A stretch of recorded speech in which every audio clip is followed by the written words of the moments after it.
It was 9:58 p.m., 2 minutes until close, when Mia heard the door chime. She looked up from wiping down the espresso machine. A man in a black hoodie stood just inside, pale skin, sunken eyes, and a strange, unnatural stillness. "Just a black coffee," he muttered, voice like a whisper, dragged through gravel. Mia hesitated. "We're about to close." "I know," he said, placing exact change on the counter without looking at her. She made the coffee quickly. He didn't sip it, just held it, staring into the steam like he was watching something. "You ever close alone?" he asked. Mia tried to stay casual. "Sometimes." He smiled, wide and too slow. "Doors locked?" She nodded stiffly. When she turned to the back room to compose herself, she called her manager. No answer. The air felt thick, too quiet. When she came back, the man was gone, but the coffee cup was still there, full and hot, scrawled on the counter in thick black marker. "Don't turn around." She froze. In the pastry case glass, she saw it. Behind her, a figure, tall, no features, just a shifting black shape like it was barely holding itself together. The lights flickered violently and she ran, left everything, keys, phone, the register open, but the nightmares followed. The same Starbucks, the same time, the same man. Every night she dreamt of turning around.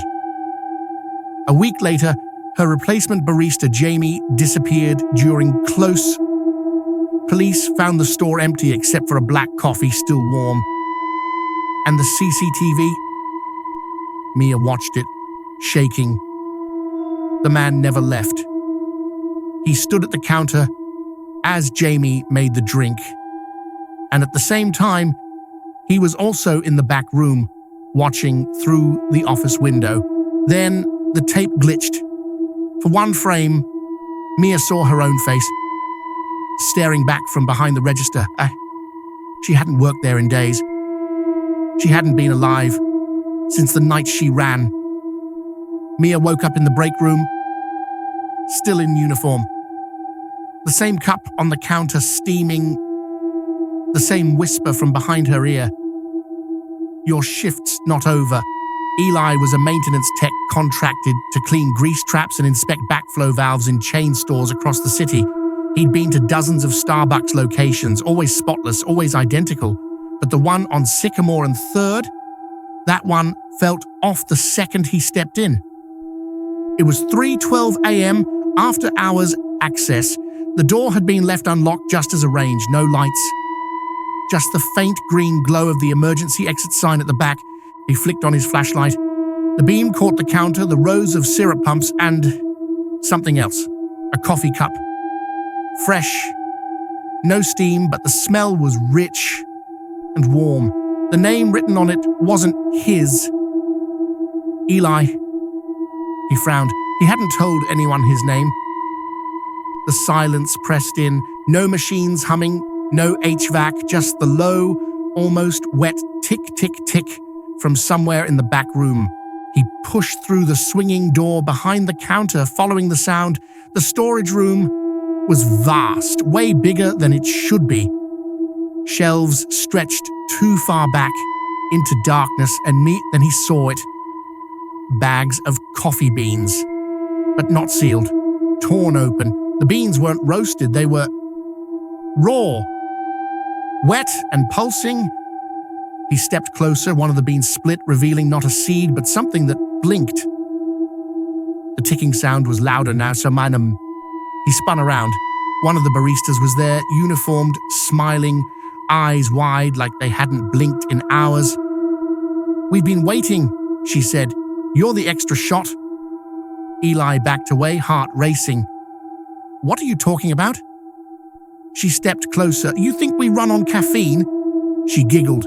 "The real energy comes from memory, personality. Ever wonder why the baristas ask your name so cheerfully?" She pointed to the wall behind him. In the dim light, Eli saw a dozen photos, blurry Polaroids. Each showed a different person holding a coffee cup. Each cup had his name on it. In every photo, the person was slightly more like him. One had his eyes, another his smile. One wore his watch. "We've been perfecting your flavor for weeks," she whispered. Eli turned to run, but the door was gone. In its place, just a glowing green exit sign, but beneath it, in scrawled marker, "Exit only when full." The barista raised the cup to his lips, and suddenly, he was very, very thirsty. Callie was a college student, part-time barista at the Starbucks on campus. She liked the job well enough. Free coffee, flexible shifts, and a smug sense of saving the planet every time she tossed the cups into the green lid, recycling-only bin at close. Corporate had been ramping up their eco-campaign. Every cup counts. New training videos, new bins, even monthly waste audits. Callie joked about it with co-workers. "I bet they're just tossing it all in the trash out back anyway." Then came the audit week.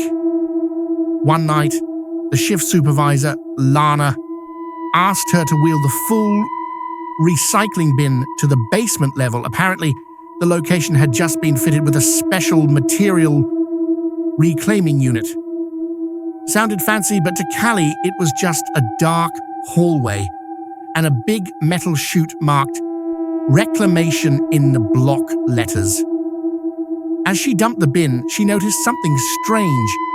One of the cups still had lipstick on it. Not weird, but the name written on the side, Callie. She froze. She hadn't written that cup. No one had ordered under her name, and she grabbed it before it dropped in, heart pounding. Inside wasn't just leftover coffee. There were strands of hair and something that looked like a small piece of fingernail. She staggered back, suddenly nauseous. From behind her, Lana's voice, "You weren't supposed to see that." Callie turned, panic rising. "What the hell is going on?" Lana stepped forward calmly. "It's not really recycling, not in the way you think." She gestured toward the chute. Corporate doesn't just reuse materials, they reuse people, names, faces, voices. It's how we keep the experience consistent. Familiar baristas, even in new cities, ever notice how they always seem to know you? Callie shook her head. "You're insane." Lana sighed. "You think you're the first Callie to work here?" Callie ran, bolted up the stairs and out the back exit. She didn't go back, quit by text, ignored every call from the store. 3 weeks later, walking into a different Starbucks across town, she stopped cold. Behind the counter, a barista turned and smiled. Same smile, same name tag. Callie, same voice. Her voice, and she said, bright and cheery, "Shh, welcome back. The usual?"